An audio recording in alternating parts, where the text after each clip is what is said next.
Hi friends, welcome to my channel. ఈరోజు video చాలా ఇంట్రెస్టింగ్గా ఉందండి. వీడియోని ఎక్కడ స్కిప్ చేయకుండా ఎండ్ వరకు చూసేయండి. ఇక బాగి ఇలా అంటూ ఉంటుంది, ఆ మేడం గారిని చంపిందెవరో సాక్ష్యాధారాలతో చీకట్లో ఉన్న ఆ మనిషిని వీళ్ళ ఎదురుగా నిలబెడతానా అని అంటుండగా, నీకెలా తెలుసమ్మా, ఏం ఆధారాలు ఉన్నాయి నీ దగ్గర, నువ్వెలా రుజువు చేస్తావు అని రామూర్తి అంటుండగా, ఇక రాథోడ్ సరస్వతి మేడంకి తెలుసు, తను కోమా నుండి బయటపడితే ఆ రాక్షసు ఎవరో బయటపడుతుంది అని అంటూ ఉంటాడు రాథోడ్. సరస్వతి మేడమా అంటే అనాథాశ్రమం వార్డెన్ కదా, నేను కూడా ఒక అనాథాశ్రమం వార్డెన్ గురించి కనుక్కోవాలి అని ఎదురు చూస్తున్నాను అని రామ్మూర్తి అంటూ ఉండగా, ఇక వీళ్ళందరేంటి ఇలా మాట్లాడుకుంటున్నారు, కథంతా ఇప్పుడే బయటపడేలా ఉంది, ఏదైనా చేసి వీళ్ళని ఆపేయాలి అని అంటూ మనోహరి గట్టిగా, రాథోడ్ ఏంటి డిస్కషన్ నడి రోడ్డు పైన,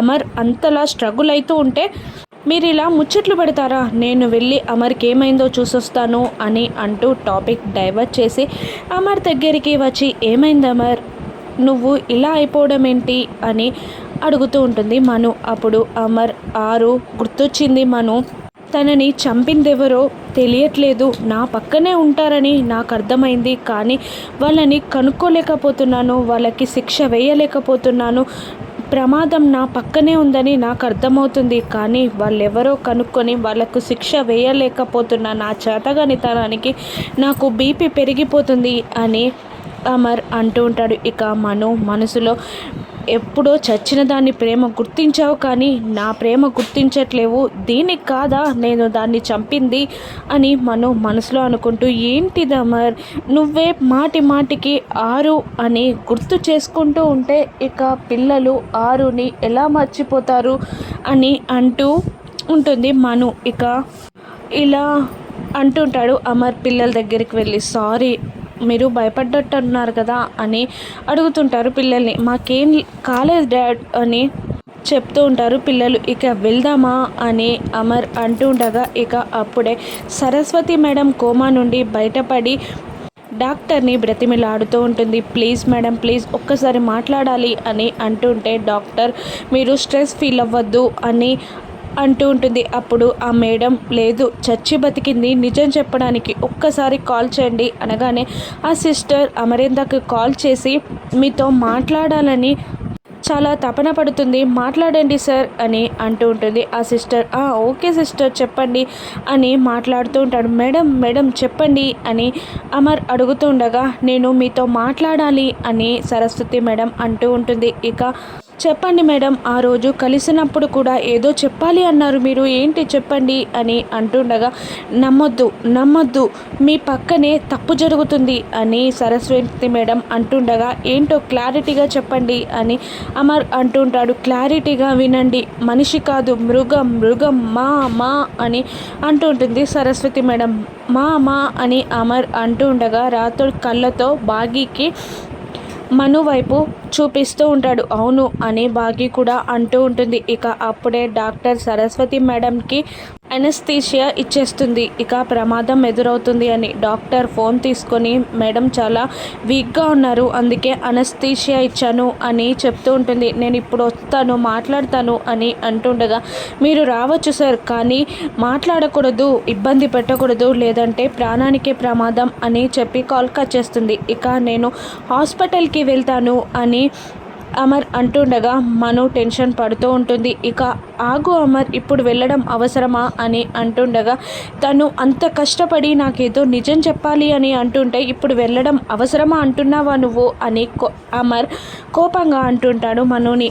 అది కాదు అమర్, తను నాలాంటి అనాథలని ఎంతోమందిని పెంచింది, ఇప్పుడు నువ్వు మెల్లి మాట్లాడితే తన ప్రాణం మీదకి వస్తే అది తట్టుకోలేక అలా అంటున్నానమ్మర్, పైగా ఇలా ఇంటికి బయలుదేరాక వెళ్ళడం కూడా మంచిది కాదమ్మర్ అని అంటుండగా, రామూర్తి కూడా, అవును సార్, ఇలా ఇంటికని బయలుదేరాక ఇలా వేరే దగ్గరికి వెళ్ళడం అందరికీ మంచిది కాదు అని అనేస్తాడు రామూర్తి. ఇక అమర్కి డాక్టర్ అన్న మాటలు, మనోహరి అన్న మాటలు మనసుకి అర్థం చేసుకొని, సర్లేండి పదండి ఊరికి అని బయలుదేరుతారు. ఇక కార్లో ఒక దగ్గర చెక్ పోస్ట్ దాటుతూ ఉండగా ఇక ఆ కార్లో ఉన్న మనోహరిని ఒక పర్సన్ చూస్తాడు. ఇక తన జేబులో ఉన్న ఫోటోని మనోహరిని పోల్చి చూసుకొని మనోహరికి గతానికి సంబంధించిన రౌడీకి కాల్ చేసి సూర్యాపేట్ దాటుతున్న చెక్ పోస్ట్ దగ్గర కార్లో ఆ అమ్మాయిని చూశానని చెప్పేస్తాడు. ఇక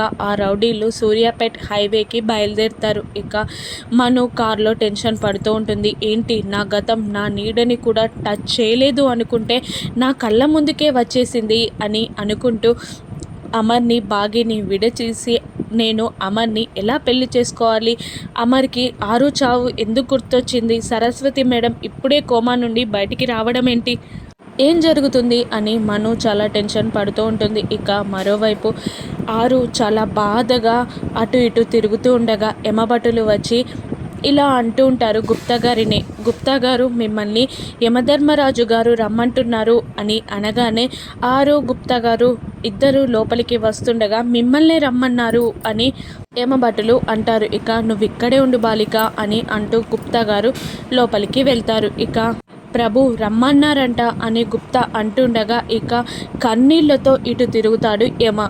ఏంటి రాజుగారు, ఇది ముల్లోకాలను పాలించి ప్రతి వారి తప్పులకు శిక్ష వేసే మీ కంటి వెంట నీరా అని ఆశ్చర్యపోతూ ఉంటారు గుప్తా గారు. ఇక ఆ మహాసాధ్వి కథ విన్నాక చనిపోయాక కూడా ఏ స్వార్థం లేని తన పిల్లల కోసం అంత కష్టపడి గండం గట్టెక్కించింది ఆ మహాసాధ్వి కష్టం వింటే నాకు చాలా బాధగా అనిపించింది. కన్న వెంట నీళ్లు ఆగలేదు గుప్తా. తను నా చావుకి కారణం ఎవరు అని అడుగుతుంటే చెప్పలేకపోయాను, చాలా బాధగా అనిపించింది అని యమ అంటూ ఉంటాడు. అప్పుడు గుప్తా నాకు కింద భూలోకంలో అదే సందిగ్ధం ఎదురైంది ప్రభు, ఆ నిజం తనకి ఎప్పుడు ఎదురుపడదు కదా అని అడుగుతూ ఉండగా ఇక మరోవైపు అదే టైంలో ఆరు ఆ మాయాదర్పణం ఓపెన్ చేసి చూడడానికి ట్రై చేస్తున్నా ఇక అది సడన్గా క్లోజ్ అయిపోతుంది. ఇక ఏమా ఇలా అంటుంటాడు గుప్తాన్ని. లేదు, తనకి నిజం తెలుస్తుంది, తను చేసిన పుణ్యమే తన దాకా ఆ నిజం నడిచి వచ్చేలా చేస్తుంది, కాలమే అంతా చూసుకుంటుంది. అయినా ఆ బాలిక కష్టాన్ని మనం తీర్చలేం, కానీ తనకి కాస్త ఊరట కలిగించేలా మనం చెయ్యొచ్చు, తన పిల్లలని తనకు చూపించు అని యమ గుప్తా గారికి చెప్తుంటారు. అలాగే ప్రభు అని అంటూ గుప్తా గారు సెలవు తీసుకుంటారు. ఇక పిల్లల్ని చూసిన ఆరు ఎలా సంబరపడిపోనుందో రాను ఎపిసోడ్స్లో చూద్దాం. Thank you for watching.